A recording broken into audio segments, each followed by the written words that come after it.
Welcome to Toledo Cars. Today, we're going to teach you how to use the four-wheel drive in your Jeep, and we're also giving away a mug. So stay tuned to the end of the video to see the details on how to win.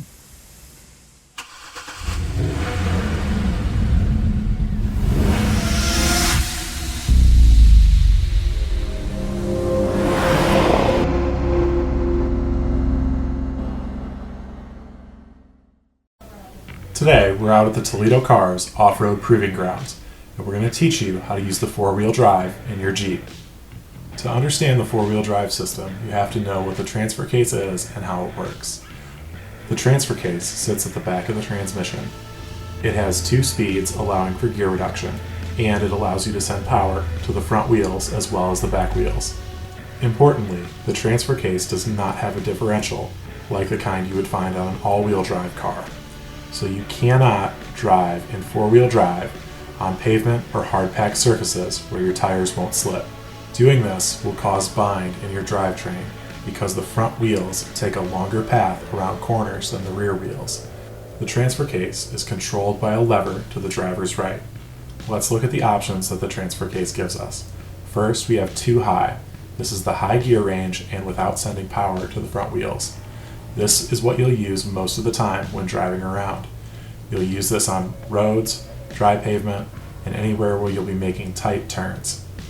Next, we have 4 high. You can use this by pulling the lever straight back while you're moving or stopped. You'll use this for higher speed off-roading, snowy roads, slippery roads, places where you want power to go to the front wheels, but you also want to travel at higher speeds.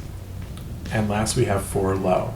You'll use this mode by stopping the Jeep, putting the transmission in neutral or holding the clutch in, and pulling the lever back, slightly to the right, and all the way to the rear. You use this mode when off-roading becomes too rough and bumpy, and you want to control your speed to limit bounce and have more control over the Jeep. This mode also gives you more torque to help you up and over obstacles. This is the transfer case setting you'll use most of the time while off-roading. However, you don't want to go too fast in 4 low as you can put undue stress on the drivetrain, resulting in mechanical failures. You definitely want to stay under 10 miles an hour while using 4 low. Here's a comparison between the speed at idle of 4 high and 4 low.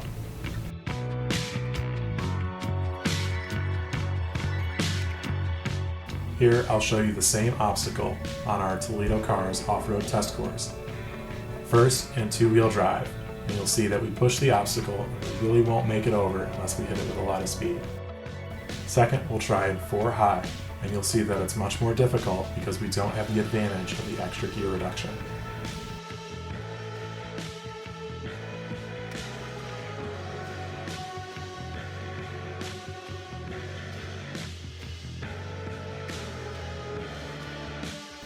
And finally, we'll go over the obstacle extremely easily in 4 low, like it's designed to do.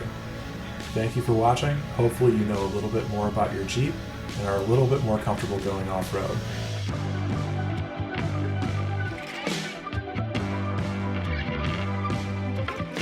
Like I promised, we are giving away one of these great mugs. I'm going to give it to the best comment down below, and that person has to be a subscriber. So best comment, who's also a subscriber, is going to get a free mug. I'll take the best comment after 2 weeks of this video being up, and I'll contact you to send out the free mug. Thanks guys. Please be sure to like and subscribe, and we'll see you next time with more great content.